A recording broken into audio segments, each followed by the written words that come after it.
What's up everyone, welcome back to another video. Today we're going to be looking at Cure. Obviously if we review all the games from the global finals, we can't miss out on my boy Cure. Probably my favorite Terran. Didn't quite perform to his best level in the global finals, but you know, Cure is still one of my favorite. His TVT is absolutely phenomenal, and here he's going to go up against Spirit. Actually one of my boys as well, so this is a little bit of a team kill in some way. But still, I really want to see how Cure does it. Cure is a player that always prepares very hard for these tournaments, like makes a lot of specific builds. Kind of the opposite of Maru in TVT in some way. Maru really has the perfect formula stuff I always talk about. But Cure always has different builds, takes a lot of risks, but very often takes the right risks. And I am dying to see how he actually approaches Spirit. Spirit is a very strong Terran player, probably top 3 or top 4 in Europe always. And yeah, honestly, a player I've been struggling a little bit over the last year, I would say. He has a very strong defensive style. Also a player that knows when to take his risks, but in general, he's more of a safe player, Maru style. And yeah, I want to see how Cure is going to break him down. Now, we already see here Cure is taking a decent risk. This is already a very prepared build because he's going for a Reaper expand without scouting. Now, if you're wondering why this is risky, it's because you quite literally cannot defend a proxy Reaper when you do this. If you scout, you can stop making the CC. You can make bunkers on the high ground in this. But like you see here, he has absolutely zero vision. Barracks could even be here, wherever. And he would have a lot of trouble dealing with it. So he already, he looked at Spirit's VODs and figured Spirit doesn't really proxy racks. I can do this safely. And that's gonna give him a small lead, probably, unless he manages, or unless he takes damage from any attacks, I mean. Because Spirit is still gonna have more units. But let's see how Cure actually sets this up. He's gonna scout for a proxy. Now this is more of a scout for proxy Marauder than proxy Reaper, because that's also still an option. That is actually a build Spirit does. Speaking from my own experience, he has done that against me before. Let's see what Cure does. He makes more Marines. He skips the reactor because he does want to be safe. Keep in mind, even if there's not a proxy, you can always be attacked by stuff like 2 Reapers, 1 Hellion, or maybe even 3 Reapers, 2 Hellions, 5 units, stuff like that, right? So he makes the bunker, and he's going to make more Marines. He's actually just going to make 2 Marines. Okay, so this should be just enough to defend against the first 3 units. And the way this works is normally, like I said, you have 2 Reapers and 1 Hellions, right? If you only have 2 of these units, you have to put 1 in the bunker. 2 Reapers can jump up, and you're going to have a bad time. If you make an extra Marine, however, you can put a unit in a bunker and have 2 units up here to defend the first 2 Reapers. And he's also going to make a Hellion before the add-on. And pretty soon you're going to start seeing the difference. Right now the SCV count is still the same. But in a few minutes I think Cure will be up like 3 or 4 SCVs. Which is honestly pretty significant in the TVT. Just going to make 2 Marines and get the Tackle after this. Obviously the third gas is always fast. Notice how fast this orbital is, by the way. Spirit CC is not even done. It's going to take 5 seconds more. And this orbital is already finished. Mule's going to be mining a lot. And it's actually kind of crazy how big of an advantage Reaper Expand gives you. And usually people don't do it because it is so risky. You can die to a lot of stuff. It's a build I don't usually recommend to people that are not at the pro level. And this is very interesting to me that he goes for a medevac. Because you would think, if you have the economic lead... Here you can see it, by the way, already 3 SCVs up. Orbital still not finished.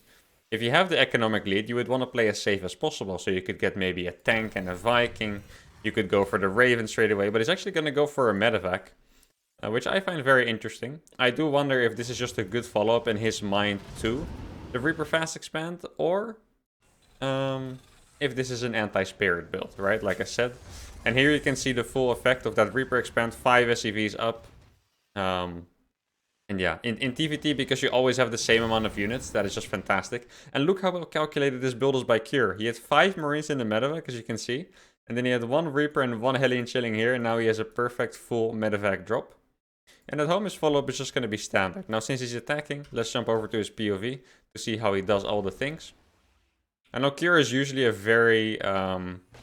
like, he doesn't spam a lot. He actually is very calculated in his moves. Does not have, uses his APM very effectively. So his POV is usually pretty safe. I guess in the early game everyone spams a lot. So I usually wait until 5 minutes to jump on the Terran's first person. Now his third CC is going down already. 4th gas. The follow-up here is completely standard. He's basically just a little bit ahead because he played the Reaper Expand. The drop didn't do anything. But similar to against Protoss, if you have a medevac alive in this corner, you can actually be annoying for a very long time, because the Terran will have to keep all the units at home to deal with it. And the reason why a lot of you might be thinking right now, like, why doesn't he just make a Viking? It's simple. Well, if you make one single Viking from your tech lab, you are spending a lot of time on making one Viking that could be a Raven, and you're just going to be behind in that regard. So unless you do a build that actually opens with a Viking, Terrans will very likely not make a reactive Viking to this. It looks like Cure actually has found a way out before the reactor Viking comes out. Spirit is going to use an interference matrix, but there doesn't seem to be any Cyclone nearby to kill this, so that may have been a massive waste by Spirit there. And at the same time, Cure is honestly buzzing. Double eBay going down, extra 2 barracks is going down. And yeah, that was okay. Is he going to lose this? He can hide on the pillar.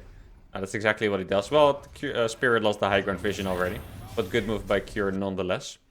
I think here the biggest mistake by Spirit was not letting the medevac escape, but it was using the interference matrix. Raven energy is maybe even the most valuable resource in TVT. Like, you do not want to waste your Raven energy. If there's a unit in your main that you need to defend, like a Reaper, you also do not want to drop an auto turret for that. Like, that resource is so valuable. And Spirit there full-on wasted 75 of his Raven's energy. Means he will have a disadvantage in the fights, will not be able to push, etc. That's how big Raven energy really is. Now, this is a move that I really like myself, by the way. Let me jump off the first person for a bit. Is when you have a medevac from the early game, you can send it out. Because in the big fights, just look at this army, right? In the big fights, you have tanks and Ravens. Those are going to be the big damage dealers. Whether you have 18 Marines or 10 Marines usually doesn't make a big difference. But an 8 Marine drop in the main, while an attack goes on, can quite literally win you the game. Like, I really love this move. It is a little bit risky, of course, but I'm still a huge fan. And now you can see Spirit is attacking as well. Keep in mind he has 75 less Raven energy than he should have, and there's a medevac about to approach his main. But he did get the good position down here. So let's see what Cure does. Cure is usually very patient with this. I wouldn't be surprised if he just goes and takes the other third base instead. Now drop is in the main. Probably going to do a really big amount of damage. And keep in mind at the same time, Spirit is going to have a lot of problems pushing forward when there's a drop in his main to deal with. Cure completely ignoring the drop in Spirit's main as well, focusing all the attention on the defense here. Which I think is the right move, honestly. As you can see in the worker tab, Cure up 12 SCVs at this point, 14. And he's just going to play it safe and lift the base somewhere else. Now the supply is pretty close, but Cure is ahead on the upgrades. So all Cure really needs to do now is survive. I think some of you might be wondering, like, why is he sieging his tanks forward if he's giving up this base? Well, in TVT, positioning is super important. He does not want Spirit to get to this point where he can siege here and start killing the add-ons and stuff like that. That's why he's sieging forward so much. Like, this seems like a silly move, but this is honestly a very advanced move that many of you should copy. The position is everything. Do not let Terrans get into a position like this to siege your production. Now at the same time, Cure obviously taking the other third, and since he killed so many CVs of Spirit, he is gonna have that economic lead. And besides that economic lead, keep in mind that Cure was a little bit ahead anyway, so Spirit is gonna be behind in production. He's behind in upgrades as well. Though this attack by Spirit did force Cure to forget his armor, so it's not quite like 2-2 is already buzzing and on the way, which is good for Spirit. But yeah, you can see Cure does have the map control. This move is really good, moving out the Marines. And in TVT, this move is actually, if you have the APM to do moves like this, it is always good. And it's simply for the reason that you can run away from everything with Marines, because Terran doesn't have units that can, you know, catch up to your Marines, per se. So you can always run away. Spirit got desperate, decided to do a tank push, but Cure had the position, never left it, and that's why he crushed that attack. If Cure would have left that position, Spirit would have been able to siege his main and get himself into a nasty position. But Cure's position was perfect, the Marine counterattack was smart, and now he's pretty much in an unlosable spot. Already starting that 2-2 as well. As you can see, Spirit doesn't even have combat shields yet. Yeah, that's pretty insane. Good positioning by Spirit on that tank, however. But yeah, I think he's gonna need a pretty heroic effort to be able to win this game. Drop continues in the main as well. This is something Cure is really good at. I feel like whenever I play against Cure myself, the little harassment that he does always just absolutely ruins you. Like, he's so good at it. He always comes back when he can. If there is an opportunity, Cure is the Terran that will find it more than any other Terran, I think. You could even name Terrans like Clem and Maru, but I think Cure, when there's an opportunity, he's so good at finding it. It's just insane. Sometimes it feels like before you know it, you're 50 supply down against him. And it's pretty much what happened in this game too, right? You look at the supply, Cure is chilling, 50 supply up. 2-2 is going down. He's even not macroing too much at home, because honestly at this point he knows he has it, right? And that is game number 1. Now game number 2 over here between Cure and Spirit. Let me actually put the score. There we go. I'm so happy I know those hotkeys actually. On this map, Cure actually had a fantastic build. I didn't see the details exactly, but I heard of this from Spirit. And I really want to see how this goes from Cure's point of view. He basically did a pretty new Reaper cheese. And I think I may even have some backstory to tell about this. So what Spirit told me is that Cure did a 3-ranks Reaper and basically hit his Reapers and then went in. Which honestly sounds insane. Like, that sounds probably like a build you would find in Gold League and not in the Global Finals, right? But a funny story about this is that Cure actually played against Razorblader, the UK Pakistani player who plays in DreamHack Oceania.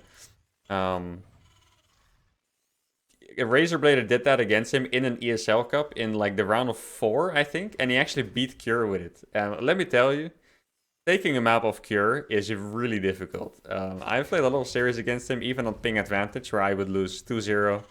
Sometimes 3-0, sometimes 4-0. He's just so clean. And Razorblader took a map off of him with a build that was like that on Blackburn. So I really wonder if that build got into Cure's head. And Cure actually decided to copy it because he lost the hit himself. As you can see here, he's going to go for 3 barracks. He's not hiding them too much. And yeah, basically what you want to do is you want to wall off fast and you want to save... I don't know what the perfect amount of Reapers is to save for. But you want to save the perfect amount of Reapers. Oh, look at this move.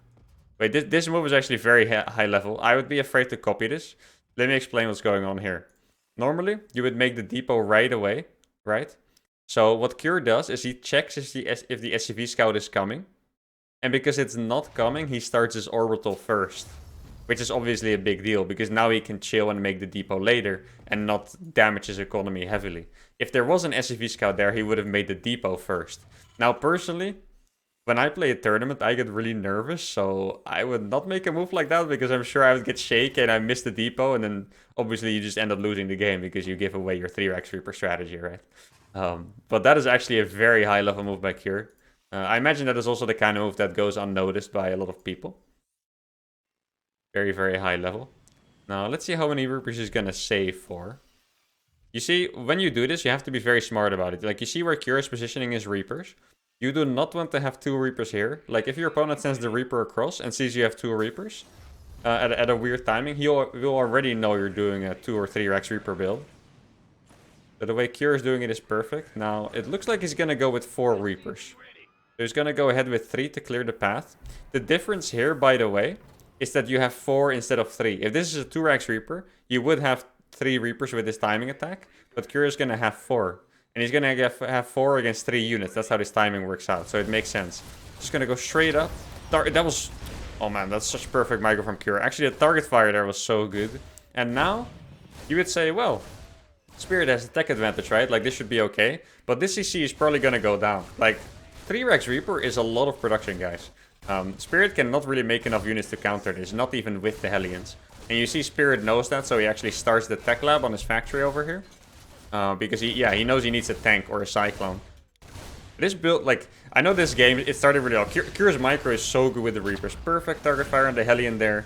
Perfect target fire on the Reaper earlier. But Cure is making this build look very strong because I thought it was going to be more all-in, but he has a CC behind it and a factory. He's making 3 add-ons already. And just look at how many Reapers he has. The only way for Spirit to hold this was pretty much to sit in his main and be really careful, cancel the CC. And yeah, honestly, this looks incredibly strong. I do have to add that this is probably a build you want to save for the smaller maps, right? If you're gonna copy this, I would probably not try this on like Hardwire or Pride of Altara, because then you're gonna arrive and they may actually be close to like 5 units already, you know. That's a different story. Now the tank is out, but honestly, look at the SCV count, guys. 28 against 10. That is tragic, to say the least. Let's look at the follow-up back home, because Cure followed up without really even looking back at his base from his POV. But he gets 2 tech labs and 1 reactor. No third gas as you would normally see. And then he made a factory. So what this looks like to me is that he would create a starport and a reactor and just get stim and combat shields both at the same time, pretty much. There we go, starport's going down, and the reactor as well. Normally, with standard builds, you would see a tech lab here, of course, to make cyclones or go into ravens, but Cure wants to go into a double medevac drop, or maybe just a timing attack at the front. That could also be possible with a siege tank. Yeah, at this point, Spirit only has one option left, which is to push with his tanks. That's the only advantage he has. He has a medevac and a tank, and he's going to have 2 tanks soon. That does seem to be a little bit sketch. I have to admit, if I play this build, I'm not sure if I would do this exact follow-up, because a good counter to even regular 2x Reaper builds is to just do a tank drop. Because if they don't have tanks themselves, like 8 Marines without stim are really not good against even 1 siege tank. Like, they're really awful, in fact. And even with stim, to be fair, like, you really need combat shields for Marines to get a bit better against tanks. I see Cure is doing this attack, or Spirit is doing this attack. This move by Cure to jump it with the 2 Reapers is really smart, because even if Spirit was in position, that would have been good for Cure, because Cure just needs to survive and he wins the game, right? So this move was very high level. I know it looks a bit risky in some way, like, what if his units were there, you lose 2 Reapers, but if that was the case, it would have been good for Cure. So moving in with those 2 Reapers is always fine. Either you scout that he's at home and you're happy, or you kill all of his SCVs like he did, because Spirit literally has 7 SCVs, which is very, very tragic. And there we go. Stim finishes, the Viking finishes. Kira's gonna go in and he's gonna mop Spirit up for a nice 2-0. Now, honestly, I think these builds are very cool. I would definitely try out the 3x Reaper build that he just did. I'm not so sure about doing the first build, because it seems a bit risky going for the Reaper expand. But that was it for the cast. Hope you guys enjoyed it. Have a nice day. Don't forget to sub, and see you all next time. Adios.